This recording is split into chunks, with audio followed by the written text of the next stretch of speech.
the WNBA and Players Association to continue to negotiate in good faith. So this news in itself kind of doesn't change anything. Basically what's going to happen is the players in the league are going to continue doing what they've been doing. If they made another extension for another 30 days or another 2 weeks or another whatever, it honestly doesn't matter. Until there's a lockout or a strike or an agreement is made, like those are the only times that something really changes in what is currently happening at the moment. And Breanna Stewart actually alluded to this. They never wanted this to come out. This was supposed to stay buried behind closed doors, locked inside private emails, confidential calls, and off-the-record conversations. No cameras, no microphones, no fans listening in. But once the leak happened, there was no stopping it. Because this wasn't about trades. It wasn't about rotations. It wasn't even about money. This was about power. According to multiple insiders, 5 of the biggest names tied to the WNBA's 2026 plans were quietly cut from the future. No warning, no public explanation, no discussion. Just one sentence repeated behind the scenes over and over again. Kathy made the decision. That phrase is now echoing through locker rooms across the league. And it explains why players are furious, why front offices are scrambling, and why the WNBA is suddenly facing one of the most explosive internal moments in its history. Because this wasn't a committee vote, that IT wasn't a collaborative process, that IT wasn't even framed as a basketball decision. Sources say the call was final before most stakeholders even knew a conversation was happening. Coaches were informed, not consulted. Players were blindsided. Agents found out after the fact. And once the names started circulating, the reaction was immediate. Phones lit up, group chats exploded. Veterans who had sacrificed for the league felt erased overnight. And here's the part that has everyone on edge. This decision wasn't just about the present. It directly impacts the league's vision for 2026. Marketing, media rights, star power, everything. Cutting these players doesn't just change rosters. It reshapes the future face of the league. That's why insiders aren't calling this controversial. They're calling it reckless. Because when you centralize power this tightly, when one name becomes the final word on careers, legacies, and league direction, you don't just create backlash, you create fractures. And right now, those fractures are starting to show. The WNBA has worked for years to present unity, growth, and momentum. But behind the scenes, trust is breaking down. And once players start believing that decisions are being made without transparency or accountability, the damage doesn't stay quiet for long. The question now isn't whether this leak changes things that IT already has. The real question is what happens next, and whether the league can contain a situation that's spiraling fast. Because once fans understand what was actually done and how it was done, this story is going to get a lot louder and a lot messier. And I also just think it's crazy that we haven't heard anything about the stuff that the WNBA is already missing, the stuff that the WNBA is already behind on when you talk about the offseason timeline. Last year, by this point in time, we have gotten a full 2025 WNBA schedule, and we have also had the expansion draft for the Golden State Valkyries. This year in the WNBA, there are 2 expansion teams that they need to do a draft for. We have no clue about the season schedule, and everybody has just been super quiet about it. Why isn't the media asking about these things? Why is there no date for the... It began almost invisibly, unfolding through late-night phone calls, rushed closed-door meetings, and executives speaking in carefully clipped phrases. Then a fragment of an internal exchange leaked, just enough to ignite chaos. The wording didn't mention review, assessment, or conversation. It used one blunt term, cut. 5 players erased from long-range strategy, removed entirely from the 2026 vision. Once that language reached the wrong devices, the league immediately lost control of the story. Agents reacted first as phones started vibrating nonstop. Players reached out to one another, repeating the same question again and again. Asterisk, is this real? Asterisk, within hours, speculation tore through private group chats, spilled onto social platforms, and landed in mainstream debate. The WNBA offered no immediate response. And that quiet only intensified the fallout because the silence confirmed one thing: something major had gone down. Sources familiar with the situation say this wasn't a group decision, wasn't openly debated, and didn't include advance input from player representatives. The directive came straight from the top, and that's what sparked the fury. Veteran players were reportedly stunned. Some learned through rumors, others through screenshots before receiving any official word. One insider described the atmosphere inside several locker rooms as frozen solid. Another called it a betrayal because the names circulating weren't minor pieces. They were champions, leaders, and recognizable faces of the league. Nearly mid-30s. And it says it resulted in 700 million losses over the course of the deal. The union believe that projection is false. Just putting it out there, if it was only 700 millions of losses, this deal would be signed already. And you might be saying, what does that mean? If it was only the owners signing off on this would be signed already. Because you might be saying, oh, WNBA owners don't want to lose money. 700 millions of dollars of losses. There will be, by the end of this deal, there will be 20 WNBA teams. That is $35 million per WNBA team over the course of, I think, 7 years. That is $5 million a year lost per team.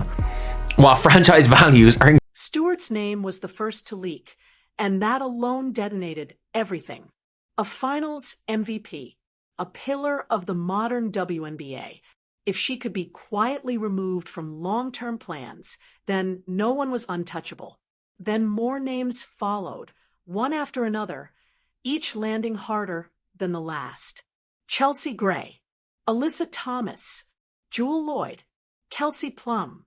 With every addition, disbelief turned into dread. Fans said it had to be fake. Players told themselves there was no way. But the pattern was too clean, too consistent, too deliberate to ignore. This wasn't random chatter. It was coordinated. And once that realization set in, a single question rippled through the league like a shockwave. If this can happen to them, who's next? That's when the speculation turned radioactive. People whispered about Aya Wilson. Others mentioned Angel Reese.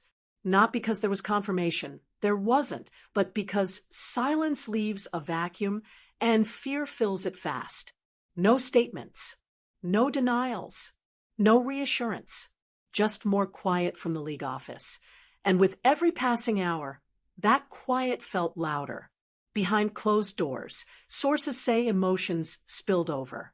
This wasn't just anger anymore. It was humiliation. One veteran reportedly said, "Asterisk, they built this league on our backs, and now they're cutting us like numbers on a spreadsheet." Asterisk, another described it as punishment disguised as progress. Not evolution, not growth. Punishment. What made it worse was the implication behind the move. This didn't feel like basketball decisions. It felt like branding, optics, a reset that valued future marketability over legacy, loyalty, or contribution. Players who had sacrificed their bodies, their prime years, and in many cases their earning potential to build the WNBA into what it is today suddenly felt disposable. According to one insider, the prevailing mood wasn't panic, it was betrayal. The unspoken fear wasn't just about being cut from plans. It was about being erased. Because once a league shows it's willing to quietly move on from its champions, everyone starts checking over their shoulder. And right now, across the WNBA, that's exactly what's happening. As for what Engelbert is alleged to have said to Collier, if she actually suggested Caitlin Clark should be grateful for what she makes off the court, that's preposterous. Did you miss the Iowa years? Clark is the Tiger Woods tide that lifts all boats. And we know this show is proof. The highest rating we have ever had followed one of her games at Iowa. The WNBA has benefited from her presence more than the other way around, even though this year for Caitlin Clark was essentially lost to injury. But it's a league that's at a flashpoint. According to Sportico, franchise valuations have soared. Players want more money and the CBA expires at the end of this month.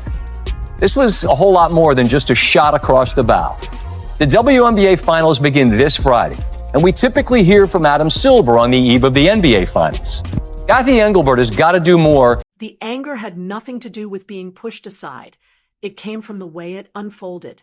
There was no courtesy, no openness, no dialogue, only choices made in the shadows and then exposed in the loudest way possible. As backlash intensified, sources say league headquarters shifted into full crisis response.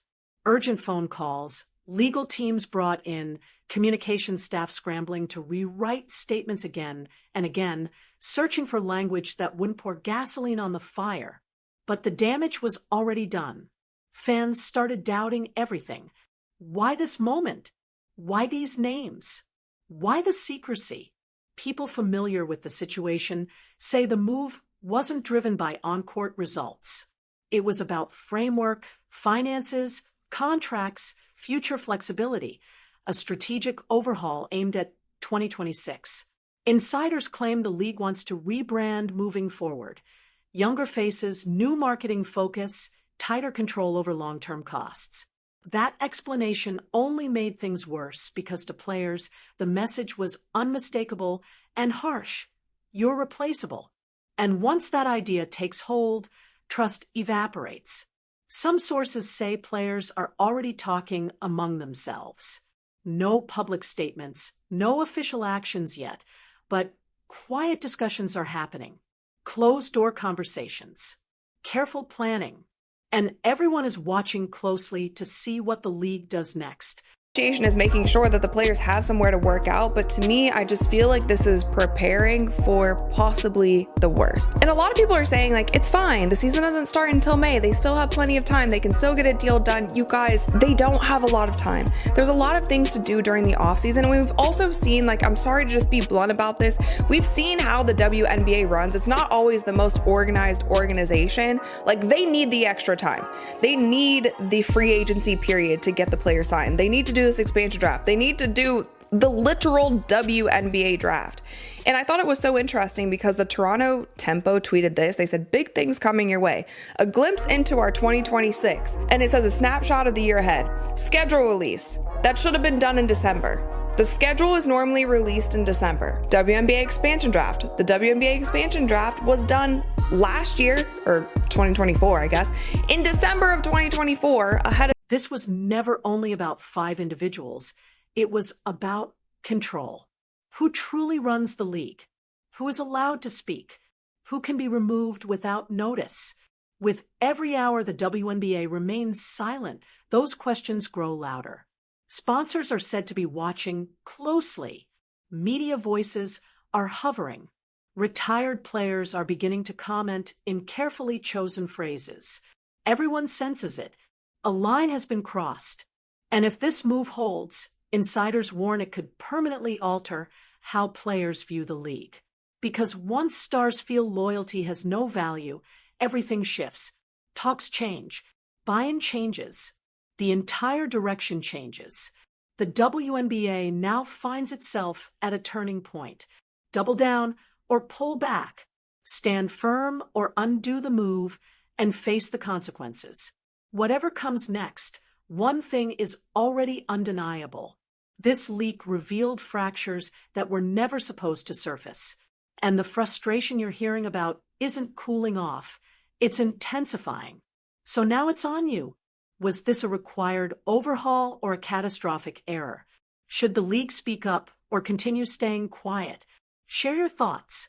Like the video if players deserve respect. Drop your opinion in the comments. Subscribe because this situation is far from finished, and what happens next could be even bigger.